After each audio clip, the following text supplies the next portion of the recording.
welcome back to Following Noadon, a Stormlight podcast. This week is episode 72, and we are doing chapters 58 through 61 of Oathbringer, our very first episode into part 3 of Oathbringer. We have 2 Dalinar chapters and 2 Kaladin chapters to go over. I feel like it's been a while since we had a cut and dry episode of, two Dalinar, 2 Kaladin, pretty standard. That's like a part 2 of the Way of Kings type feeling of those two. But how are we doing? How are we feeling, Paul? And who's on our mug this week? I am doing great. I'm super excited to be in part 3 now. I actually feel like we're getting big places. Carbroth. On our mug this week, we have Nate. Nate is a surgeon, I believe, one of our surgeons, and we're very grateful for Nate. Fun fact is he has been on one of our episodes. You'll have to go find it, though. I'm not going to spoil which one it was. So yeah, big shout out to Nate. You were on just Thank you, a Nate. normal green thermos cup. So congratulations. And I am going to correct you. He's an Ardent. He's the $10 a month tier. So. Oh, sorry. Yes. Apologies. I thought that was the $10 a month tier. No, it's okay. So yes, he's an Ardent. Elliot, how are you? I'm good. I'm really excited to delve into the highly touted part 3 of Oathbringer. So fun times coming, I hope. He just used the word touted. I'm a little intimidated. Touted. That's right. All right. Do we have 2 words to summarize our chapters, our 4 chapters for this week?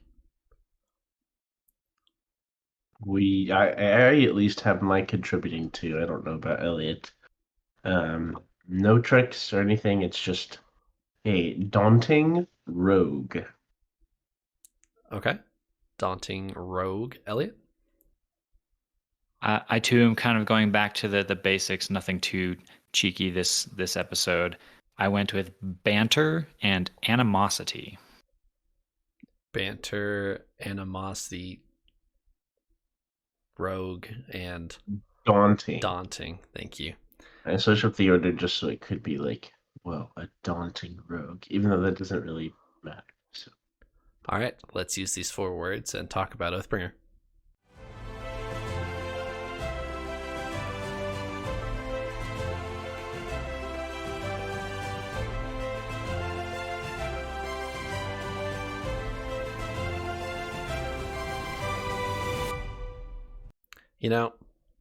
For the last 6 months or so, I've had the idea of, once you guys give me your words, I'd say like these words are accepted or something like that. And we've had a couple comments in the Discord and on YouTube of, I should be doing that. But I've gone so long without saying that I don't feel like I should pick it up now. But it would have been really funny if I thought about that episode 1. But I feel like it's kind of late now. But anyway, that was just a random thought. So you think it's just too late to ask now? Like you've put it off too long and you're kind of scared to ask? Right. Like, is this okay? Yeah. All right.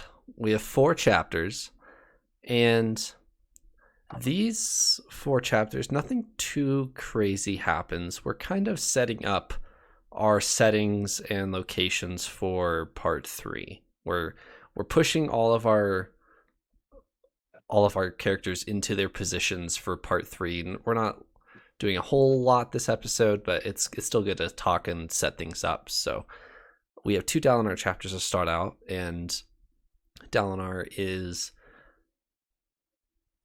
The scene opens in part 3 where he's about to open the Oath Gate to Thalen City, and he's musing to himself that he's afraid to use the visions because of odium. We ended part 2 with our big odium reveal that he can hack the visions and talk to Dalinar, and Lift saw him there too, so they know that it's not just an explicitly Dalinar thing.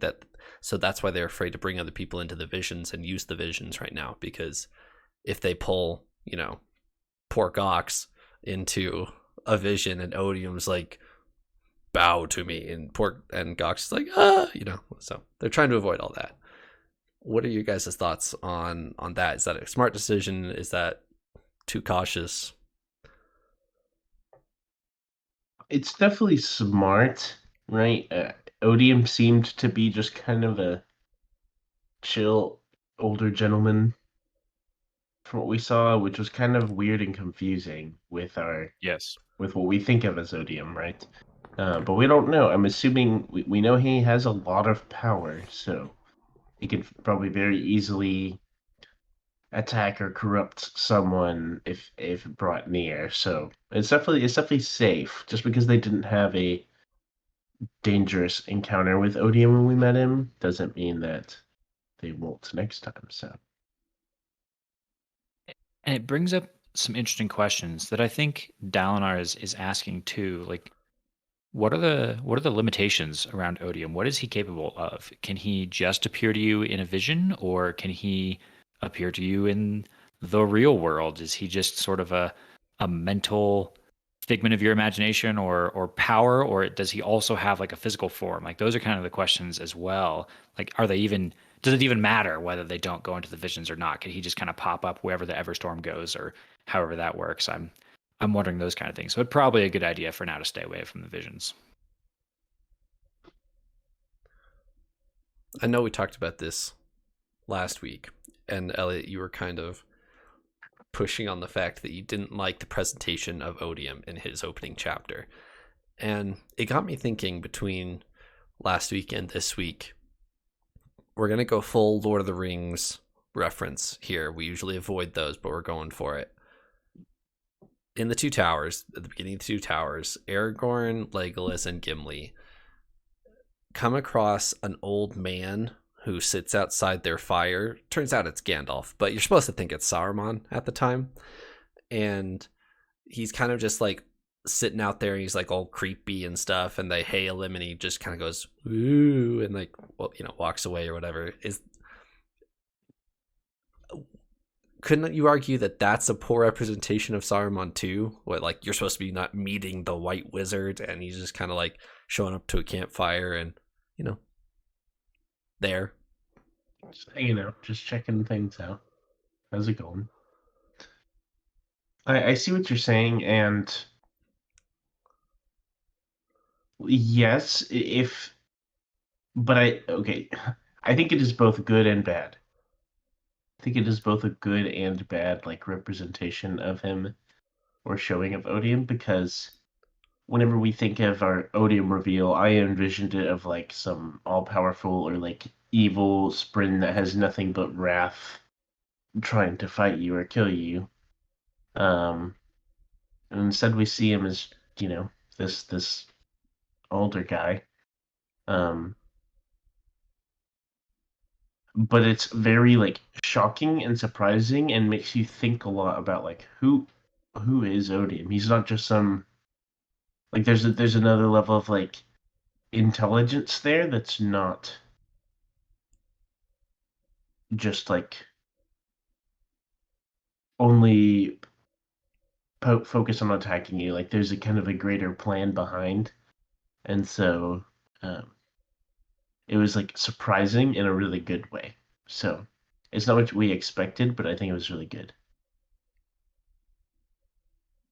And I think the thing about the Odium encounter that is maybe a little bit less so in the Gandalf Saruman scene that you're talking about in Two Towers, Trevor, is it's just entirely unclear to me as a reader with Odium whether he's being deceitful here, whether this is him trying to put on a nice image to sort of get on Dalinar's good side, or to try and sort of trick him, or is this the real Odium? Is Odium the sort of, I don't know, he is kind of a kindly gentleman who just also has a really powerful destructive emotional side that's going to squash the world at a moment's notice? Like, is that just who we're dealing with, or is this him trying to be deceptive? I didn't get a clear picture from that scene which one of those this is, and maybe that's intentional. Maybe that's we're supposed to be unsure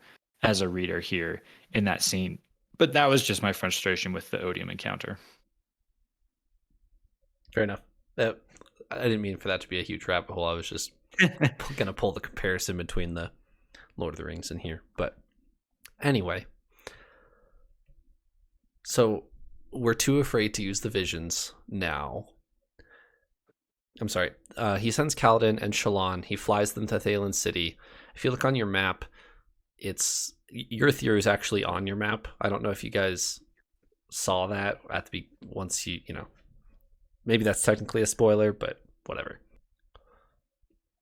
So Kaladin and Shallan walk through the Oath Gate from Thalen City. They've unlocked it.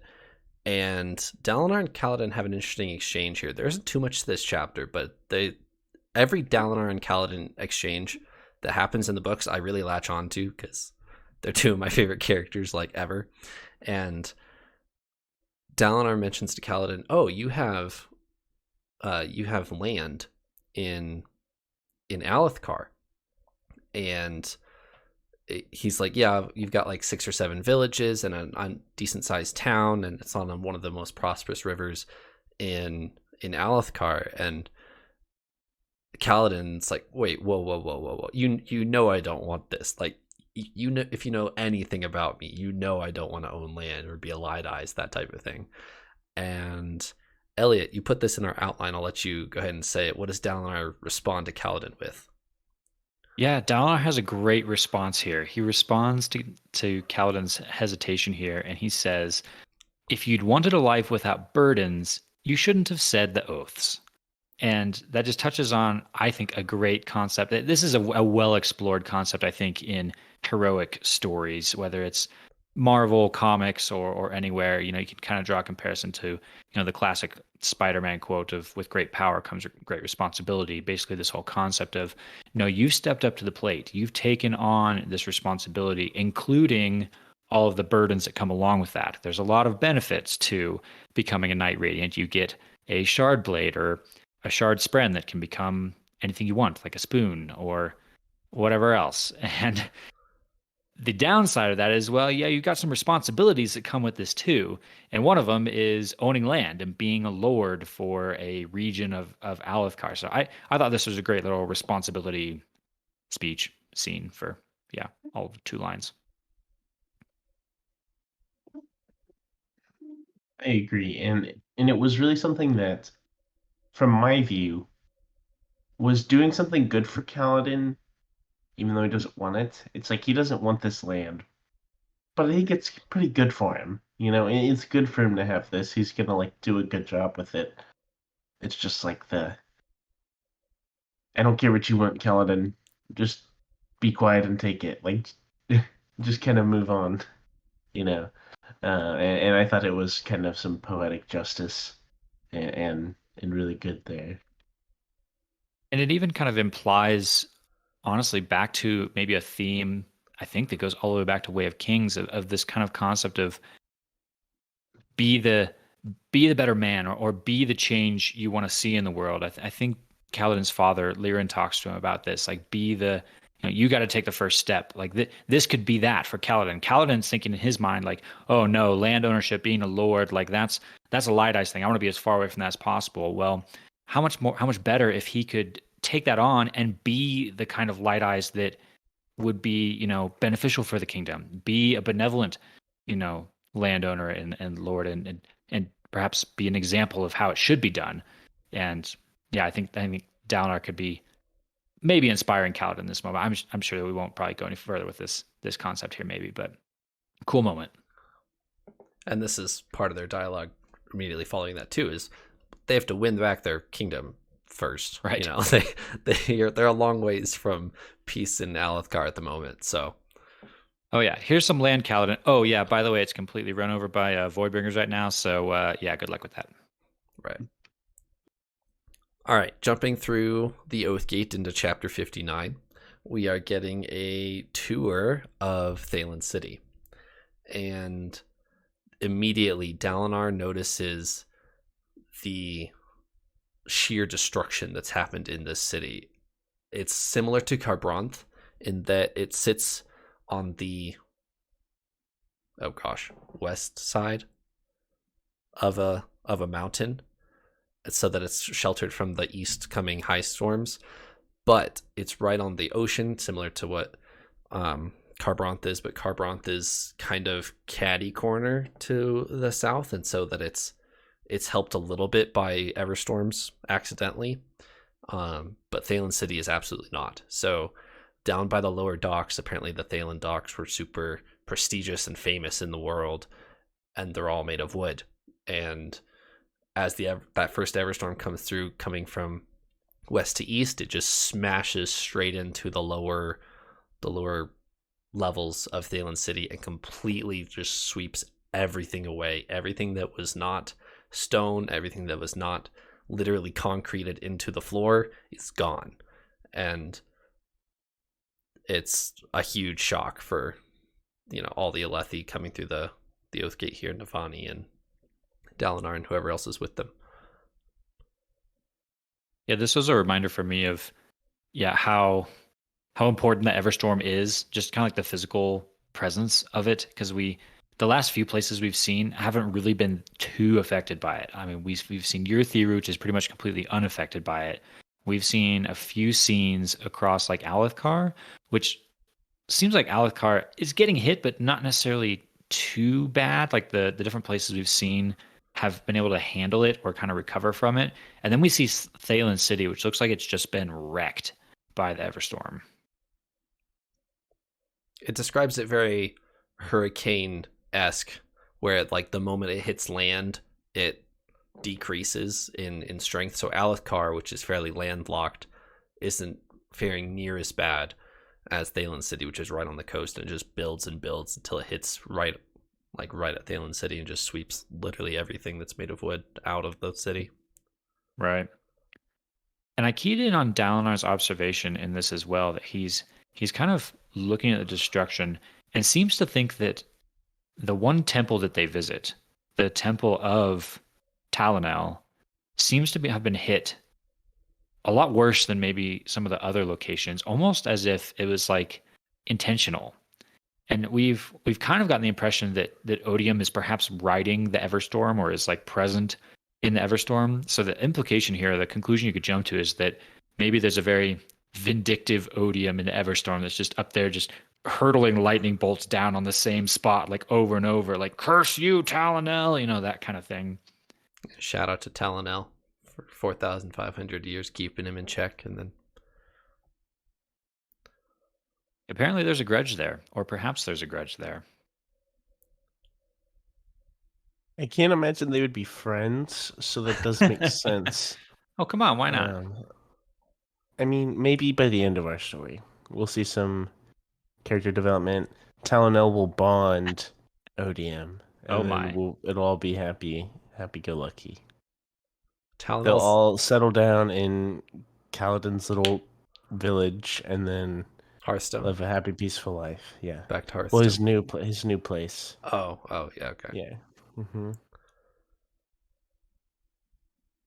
All right, let's move to Dalinar specifically in this chapter, because he has a couple key interactions with other people and items in this chapter that kind of pushes Dalinar along our Bondsmith Knights Radiant thing, which I know, Paul, you've been waiting for a while to see our different Knights Radiant interact with their powers and stuff like that. So Dalinar, first of all, he confronts this poor prince dude, Queen Fen's son, who I guess he's not technically a prince. They say that specifically, that he's not in line for the throne, and that it's a vote thing.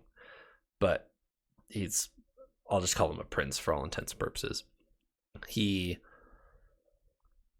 He's obviously a pretty big critic of Dalinar as he comes to the Oathgate, and like, man, you're coming to look at all of our defenses. And Dalinar chooses to pick a fight with him and says, hey, can I see your walls? And how well are you defending your city? And he says, absolutely not. I'm not letting the enemy king, or tyrant, or whatever he calls him, look at the defense of the city. I'm not going to allow that. And Dalinar says, I'm not your enemy, and is prepared to prove it. And he kind of challenges him to a duel, deliberately loses the duel, to show him that I could kill you if I wanted to, but I don't want to. Like, I want to work with you and help you. Is this beneficial? Is he doing something good here, or is he just kind of bullying this poor kid? So first, I love the idea of I want to prove to you that we are friends by fighting you. You know, like that's that's just typical. I don't know. That seems like a fantasy thing. Very fun. Um, I kind of felt like he was just bullying the poor kid. The poor kid didn't seem like he wanted to be there. He was like, "Well, I guess I'm fighting Dalinar Kholin now." And then Dalinar pulls the whole like first contact thing. I thought that was interesting. Wasn't that it? First blood. Yeah. Yeah, to first blood, where it's like Dalinar starts with no weapon, and he gets 3 minutes, in quotes, defenseless, against him, and then vice versa. And it's very interesting. But we know it was good, but it was like, could there have been another way? Maybe. But it probably was a good wake-up call for the kid, so. The first time I read through this, it was a little shocking, right? This is a very brutal way to get someone's attention and show them that, oh yeah, I'm your friend. Here, I'll show you by impaling myself on your sword and then healing myself to prove to you that I'm not trying to kill you. But when I took a second look at it, I thought back to when Dalinar laid the beat down on Elokar and, took him down, but then doesn't kill him just to show him that, hey man, I could take you out if I wanted to, but I'm not going to. See, I'm your friend. That's what he's doing again right here. It looks like this is Dalinar's method that he uses, which it seems to be an effective one. It's a very violent one, but it works, I guess. Yeah, just know that we're friends. But by the way, if you do step out of line, I can't kill you. Exactly. Glad to have you here, bestie, I think it's funny that you brought that up.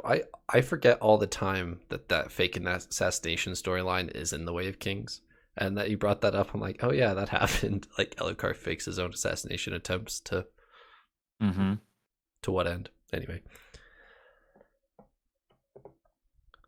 he then, so backing up a little bit, they were doing tours of the temples, and he notices these statues that have been crumbling, like torn down, and all the sick are in the temples. And it's actually Taravangian who steps forward and says, hey, I have a bunch of surgeons in Kharbranth. We didn't suffer near as bad as you did. Let me span read over to your Thiru, and they can do a quick 2-jump, Kharbranth to Urithiru to Thalen City, and I can get them here immediately to help you guys. And it's not till Taravangian actually is doing that Dalinar thinks to himself, well, wait a minute. I have my son Renarin, who has magic healing abilities. Why didn't I think of that immediately? As soon as I saw somebody wounded, why didn't I walk right back through the Oath Gate, grab Renarin, and say, hey, start healing people? Like, Dalinar does not have the peacekeeper mindset, no matter how much he really wants to. He doesn't have that behind the lines medicine mindset. And it's to his credit, I think, that he gets there eventually. Eventually he thinks, oh yeah, I can send Renarin here to be a huge help. But you're absolutely right. His first instinct is nowhere near how do I help these people. It's how do I convince these people that I'm right? Or how do I assess the weaknesses and prove my dominance? Like, that's just kind of who Dalinar is, I think. Did you guys think about this chapter from Taravangian's perspective?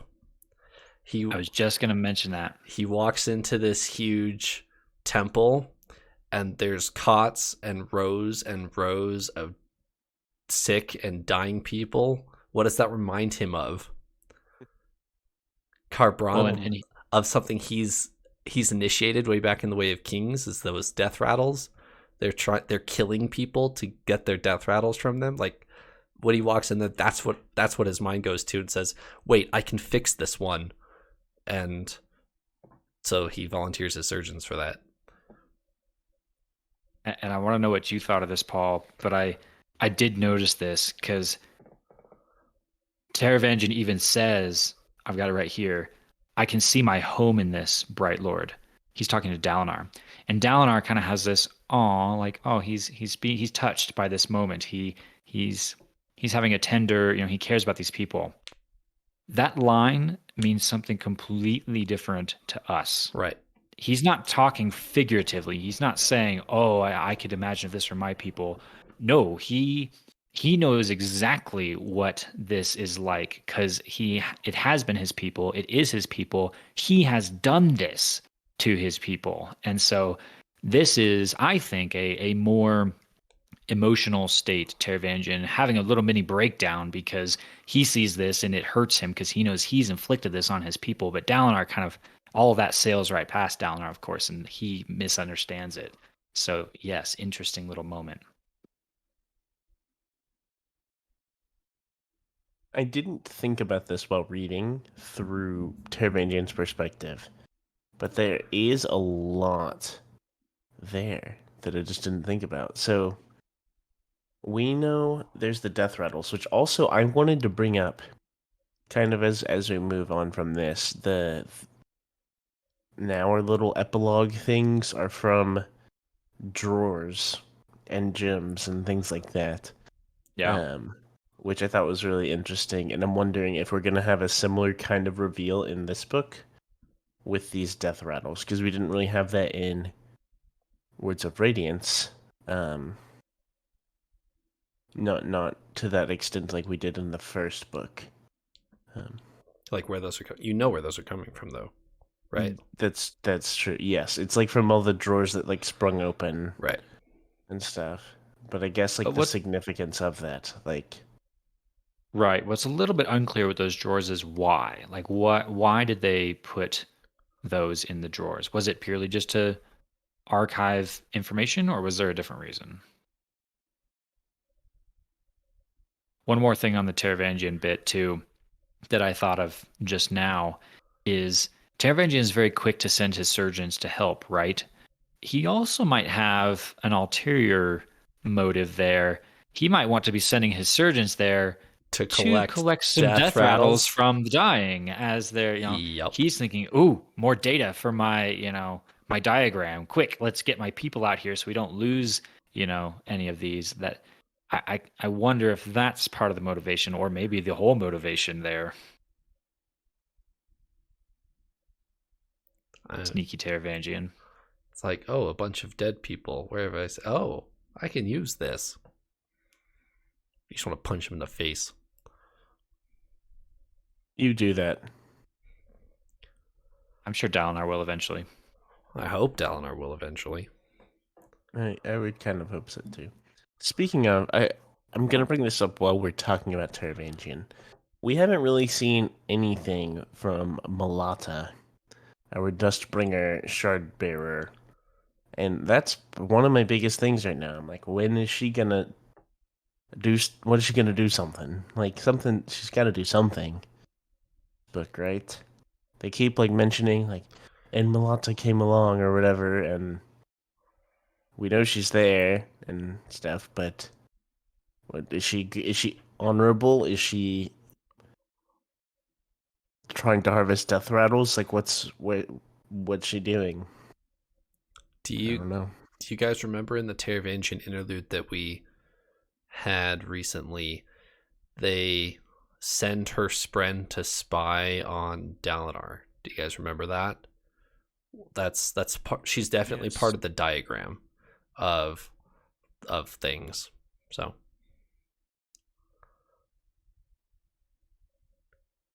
not to be trusted for now. I will, like, the only thing that I can think of with that is So we've seen several other Spren, right? We've seen Shalon pattern, Shalom. Ivory. Oh, sorry. Sill pattern, and yeah, we've seen Sylphrena pattern, Ivory, and we've seen Wendell, and all of them seem to be like-minded in their goal, or at least maybe it's because the people they're with are like-minded in their goal, relatively. But I was just wondering, like, does Malata's Spren think that they're like the honorable ones, or like doing what is right from their perspective, or like because from what I've seen, it feels like our Spren are kind of on the same side. They may not know it, or it may be like, he's a cryptic, whatever. But they kind of have good intentions still. Um,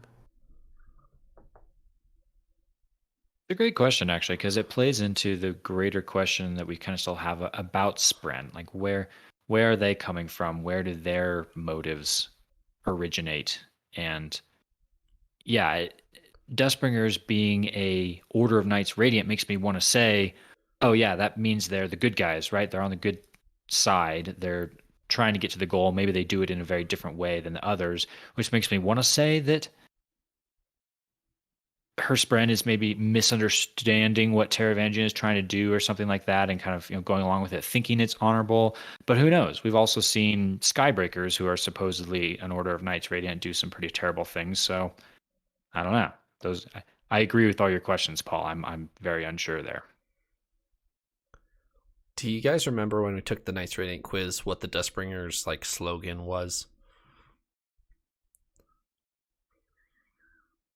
Destruction, something, something, something. Correct. I won't spoil it again for you if you don't remember it. I'll let that fall by the wayside. But destruction something something something.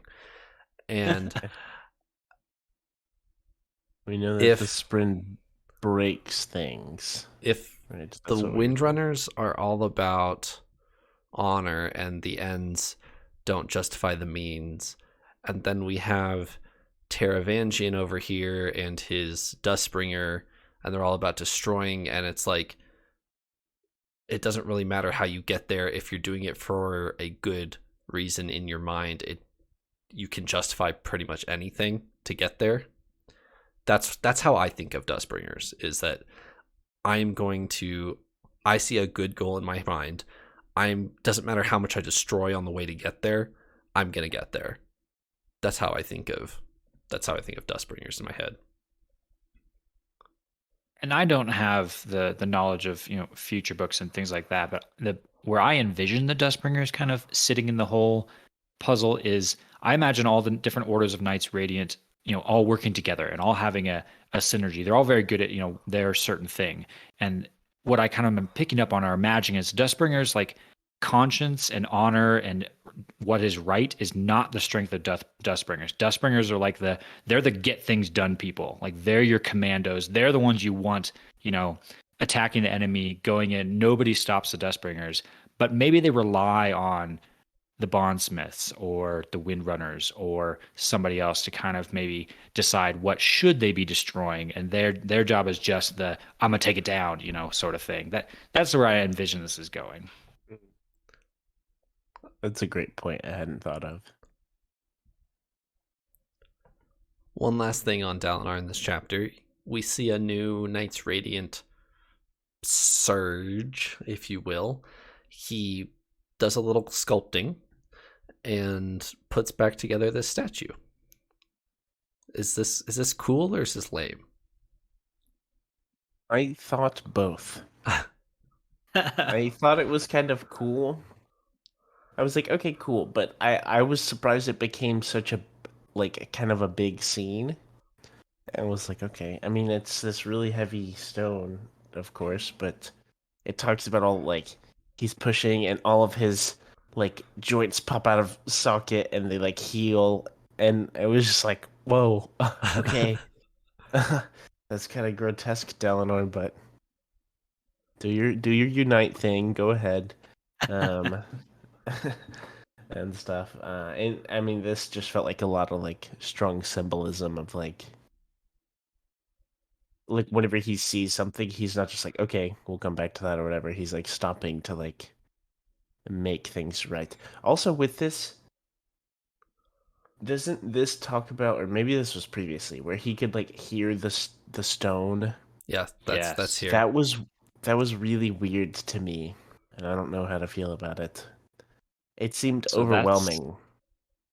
that's what I was going to mention. So I agree with you, Paul, that the actual power itself was a little underwhelming. It was like, oh, okay, cool. He sticks stone back together. We've kind of seen Kaladin do similar stuff before, but the way he did it was fascinating to me.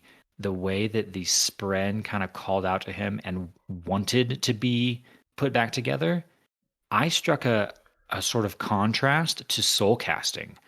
Soul casting feels like the opposite. Soul casting is Shallan is going in there trying to convince the stick to come fire, and the stick doesn't want to be fire. I'm a stick. I'm going to be a stick for the rest of my life. I'm a stick. Whereas the statue wants to go back to being a statue. The statue is like calling out, like, please put me back together. So this sort of like willingness or eagerness of the Spren as opposed to the resistant Spren in soul casting was interesting to me. And he has a conversation with the Stormfather as he's doing this of, is this all I can do? And the Stormfather's like, no, you can do way, way more with this. You have no idea. I think he calls it a party trick, right? In the scene here. He's like, oh no, buddy, just wait. I was really excited whenever I read that. I was like, okay, go ahead and show us, Stormfather. Let's see it. Which was super cool. But like the weird thing to me, the only other thought I have on this is like, now is it like anytime he walks by a crumbled thing or like stone thing, is he just gonna hear like weeping? Yeah, exactly.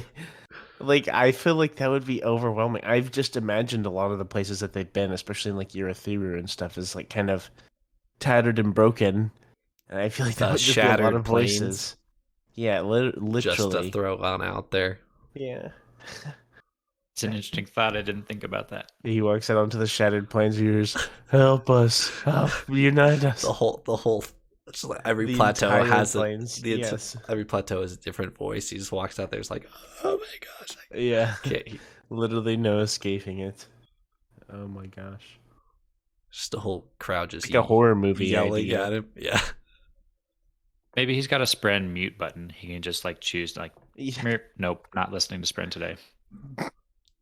But imagine you're just like wherever and you just hit unmute and it's just like deafening instantly, just like help us. Yep. And it's like, okay, mute again. Like we'll go back. Yeah, that's what I was saying. It seems a little overwhelming. Like everything seems broken. So tough luck. I'm glad I'm not a bombsmith, I guess. Anything else from these two chapters before we move on to Kaladin?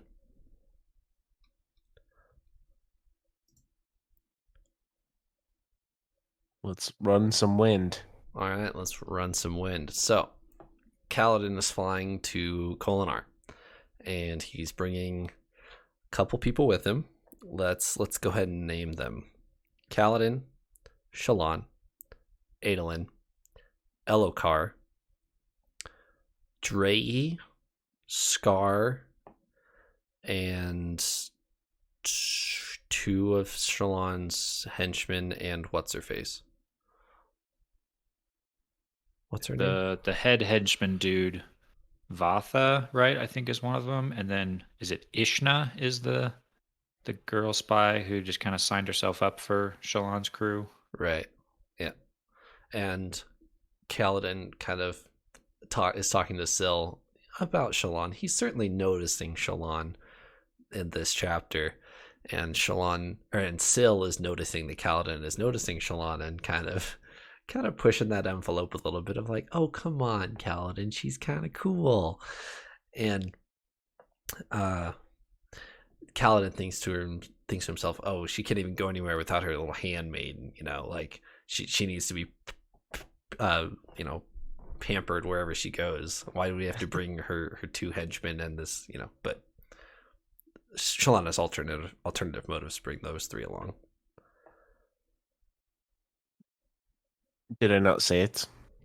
I said this, didn't I? That whenever they go on their little adventure, it's gonna like slowly lay a foundation of the Kaladin and Shallan love story, if you will, or at least the tension there. So They definitely pick up where they left off with the banter, which was one of my words, and they're right back into it. I think it's actually chapter 61 where they really get back into it, where they're just like constantly mocking each other. Like Shallan and Kaladin just can't stop mocking each other, and it's hard to tell sometimes whether it's like banter or if it's flirting or is it both. Like it's all coming back here.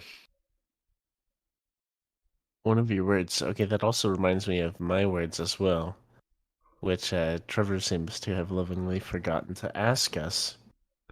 Makes us come up with these words, and then he's like, "Okay, cool. Thanks for coming up with words. We won't need those." But all right. 40 minutes later, you can tell me about your words. All right. So daunting rogue. Okay, go with me on a journey here. I actually don't. I don't have anything that deep. But daunting is for Carbranth because it seems really scary and shady and Kholinar, you mean? yes, sorry. No, yes. okay. Kholinar. Yeah, and our favorite Sprung Shallan is there. Okay, so Kholinar is really like spooky, scary. I think of like the equivalent of like a haunted mansion right now in a movie or something Luigi's like that. Mansion. Yes, exactly.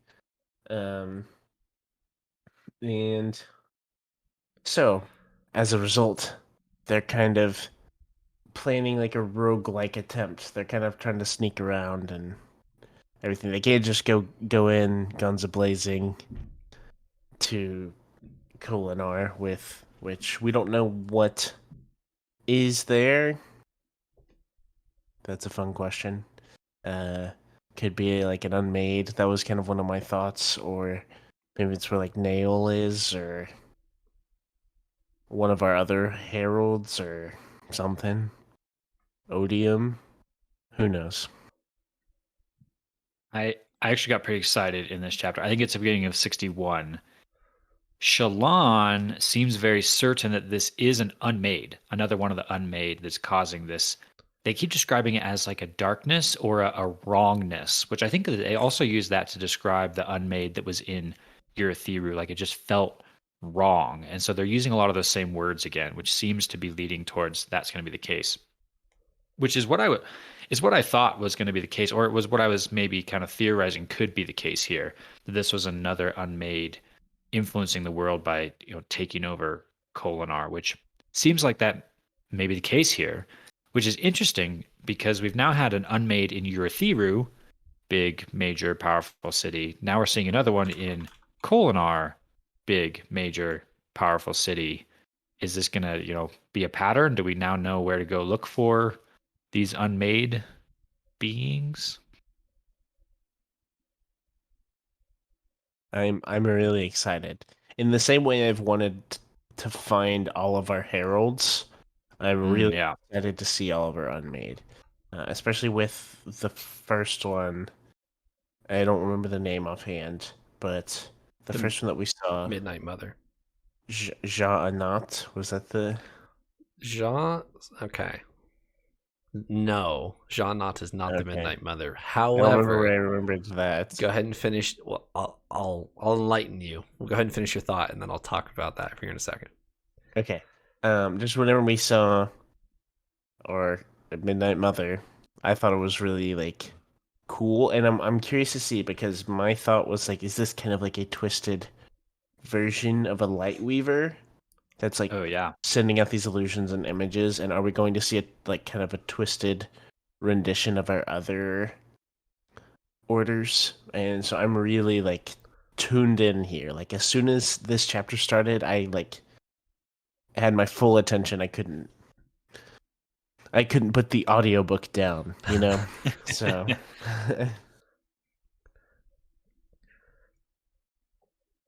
So the other unmade that you've been referencing, Ja, not the one that's been sticking in your head, we got that in a Dalinar flashback chapter. It's the one where they're in the Pure Lake, or he thinks he's in the Pure Lake, and he's running through it, and he sees this spren in the water, and the Knights Radiant that's with him, like however long ago, is saying, "Hey, keep a lookout. Ja Anak corrupts spren. Keep that in mind moving forward." Wow. I thought that was the name of our other one that we've already seen. And The other one so was we may be. Ray Shapir. Ray Yes. Saphir. So another interesting thing is they're going into Kholinar here that I noted down is Elhokar has zero faith in himself still. He's taken some good strides and he's trying to, take back leadership. He's trying to do the right thing. He's trying to contribute. And then he has this little like conversation with Kaladin where he's like, "Hey man, make sure you're ready to save the city when I fail." And Kaladin's like, "Wait, what?" And Elhokar's, responds basically something like, "Yeah, man, I'm gonna fail. Just make sure you're there to save the day. That's why I brought you." It is like, oh man, wow, you have zero self-confidence, man. It's kind of sad, actually. I honestly do feel sorry for Elhokar, because bless his heart, he can't do anything right. Like he's trying. What it feels like. He's trying his best, and I mean, the worst part about it is he's very self-aware about it. He knows he sucks at stuff, but he's still trying, and he still sucks. Maybe there's going to be a fake it till you make it, sort of story here. Maybe if he just keeps trying, maybe he will have a redemption moment where he does succeed and gets that self-confidence back. But yeah, he does seem to kind of screw it up most of the time. I do have faith in him. I have faith in him now. If you asked me a book ago, I probably wouldn't have said so. But Elhokar has really come around and made a lot of like efforts to improve and kind of doing the right thing and not being as dramatic. He's still pretty dramatic, but like, and so I actually have a lot of faith in him. In the first book, and as you're kind of supposed to, I don't like him. He's just kind of snobbish and paranoid and a bad king and stuff. And now he's actually like desiring more, and desiring to actually be like helpful. So I'll take it. You tried. You get a "you tried" sticker. You have attempted but not succeeded. So Do you guys remember the conversation between Elhokar and Kaladin at the end of Words of Radiance, where Elhokar's asking him, like, how do you be a hero? Because everybody looks up to you and nobody looks up to me, and I'm the king. Do you guys remember that conversation? Yes. kind of. There might be more of that coming here in a little bit, because Kaladin and Elhokar don't usually talk to each other, but I mean, there's only so many people on this mission, so there might be some more of that imposter syndrome from Elhokar coming out here.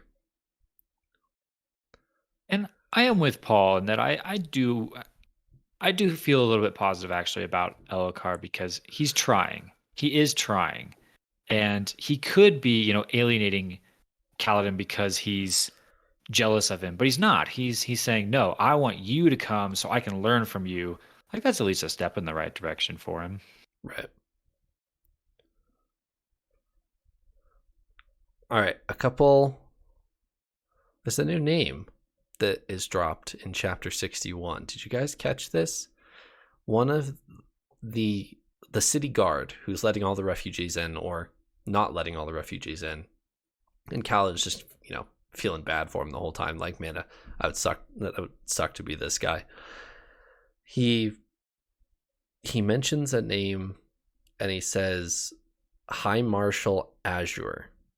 Have you guys heard this name before? Do you know who this is? I know the answer, but I'm just trying to pick your brain if you guys have heard this before. So the only thing I can say that I think I've heard before is don't we hear this title of High Marshal with like Amaram? Is that right? Like High Marshal Amaram. Um, I don't know if there's anyone else off the top of my head that we heard with that title, but is that right at least? So I'm thinking of someone of that caliber, Correct. like an Yes. Amaram type of character. Amaram Or is like a high marshal, correct. Or he was. He's a okay, high prince now. okay. Uh, yeah, so like big military leader, real important and stuff, but I don't know this name from anything that I can remember. So I don't remember this name either. And it seems like Elokar doesn't know this name also, which I'm a little more worried that Elokar's never heard this name before, more than I've never heard this name before, because this dude seems to be running the city. But wouldn't Elokar know who all of the major players are in his own kingdom, you would think? Or at least Adolin. Adolin seems to be like the social one who knows everyone, and he's never heard of him. So did this guy just pop out of thin air? Who is this person? two things. I'll get my funny one out right away, and that is that it's Hoyd. That's not gonna happen. So moving on to guess number Could be. two. Technically, it could be, but moving on to guess number two. Um, maybe this is some kind of like twisted, weird, unmade thingy. Like, It's Zeth with Nightblood. that would cause a lot of problems for our crew here. I think. Um, so we'll hope not. But my guess is it's some kind of like not actually like a real high marshal in the Shattered Plains or area in Roshar, but it's something like twisted or some kind of twisted henchman that's high marshal as your. I'm getting some of the same vibes. Something weird maybe going on here. Or maybe there isn't even a person. Maybe this is just a name that whoever's controlling this, whether it's the unmade or someone, is cooked up, and all the orders are coming from High Marshal Azure. Oh, they're coming from this dark spren, maybe. The man Not sure. behind the curtain type thing. Yeah. All right, we've made it into Kholinar, barely. There was an attack while the crew was getting in there. Where is this going? I want y'all's predictions right now at the beginning of part 3. Where is this Kholinar quest going? What are we going to save Kholinar? Are we not going to save Kholinar? Is anyone gonna die? Ooh. I'm gonna guess that if anyone dies, it's gonna be Shallan's little helpers. Like the ones that we brought along that we were like, oh wait, they're here too. That's kind of my guess. If there's someone who dies. Okay. I'd be very shocked if we lost Kaladin, Shallan, or Adolin at this type of point in the story. I don't know that Elokar's safe, though. I could see this being a crisis moment for him where he has to come face to face with something in his hometown, and maybe we see a moment where he does finally do something right, but maybe that something right is like sacrificing himself so that everyone else can live or something like that. I could see that going down. That's exactly what I was thinking, by the way, just now, Elliot. Like we were talking about like how we kind of can see on the horizon like an Elokar redemption Right. story, right? And no greater love than to lay down your life for a friend, right? And so it'd be really honorable and special to see that. I could definitely see that happening. I don't think he's safe at all either. It's a really good point, actually, because if you think about it, Elokar is really the only person here who has any personal stakes in what's happening here.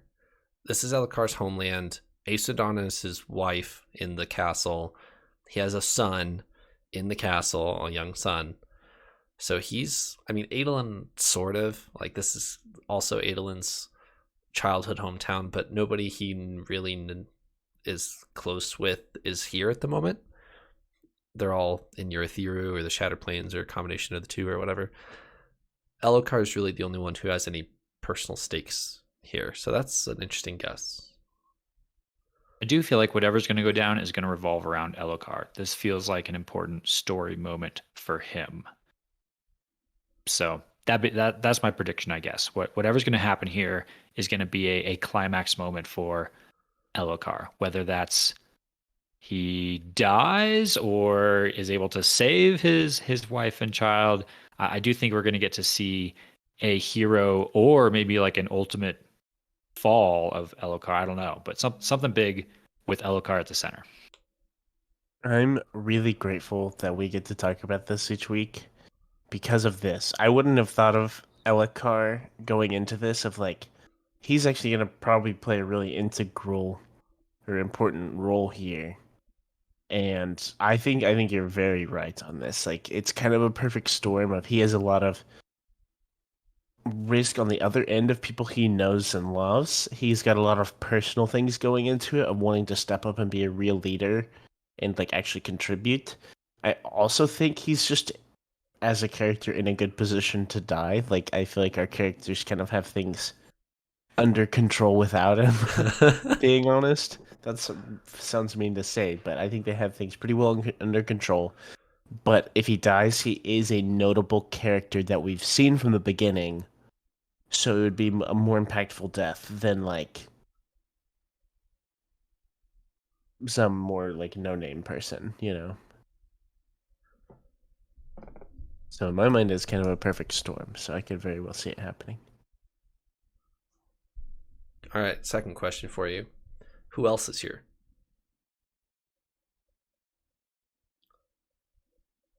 Well, we talked before about we may be headed for a Kaladin Moash reunion, if that's perhaps what you're hinting at. It is what I'm hinting at. Moash is here.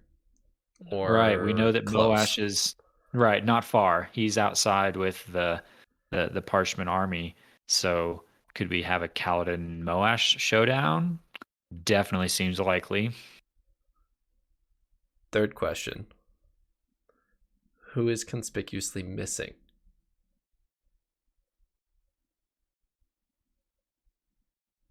Isn't Talonel supposed to be here?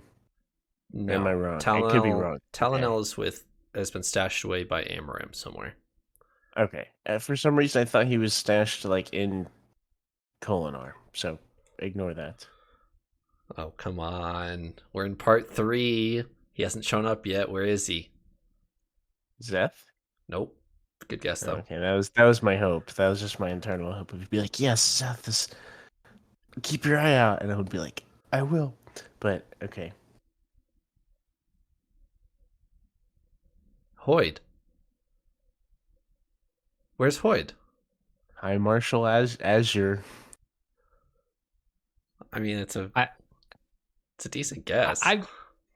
I've given up trying to expect where Hoyd is going to show up and where he's not. I feel like that is not my prerogative as a first-time reader. Hoyd is supposed to be the wild card, so I'm not even going to try and predict where the wild card comes in.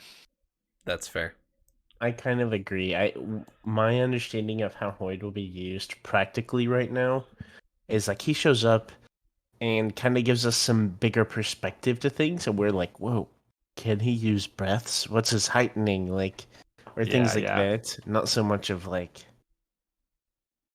being that relevant in our story right now, I guess. So I will say we had kind of a welcome guest. Definitely. And we had a very big Hoyd and Kaladin moment in Way of Kings. We had a, maybe not quite as big, but still pretty big, Hoyd and Shallan moment in Words of Radiance. So I'm fully expecting a very pivotal Hoyd and Dalinar moment at some point in here. It doesn't feel like we're headed to that soon, but maybe? I don't know. I am expecting that to come, though. The fandom lovingly calls those therapy sessions. Therapy session. I like that. With Hoyd. So those scenes that you're referring to are lovingly called therapy sessions. I like it. All right. Anything else for this episode? I am really excited. I guess, under the impression that what's happening in Kholinar is kind of the pinnacle of part 3. In my head, it's like, okay, next chapter we're seeing what happens. All of it, and I don't know if that will be the case because we just started part 3, so... Either way, I'm really excited to see what all happens here. This has got my main focus. Guess we better keep reading. All right. Let's continue on next week. Thanks for joining me, Paul and Eliot. Farewell. Doodles.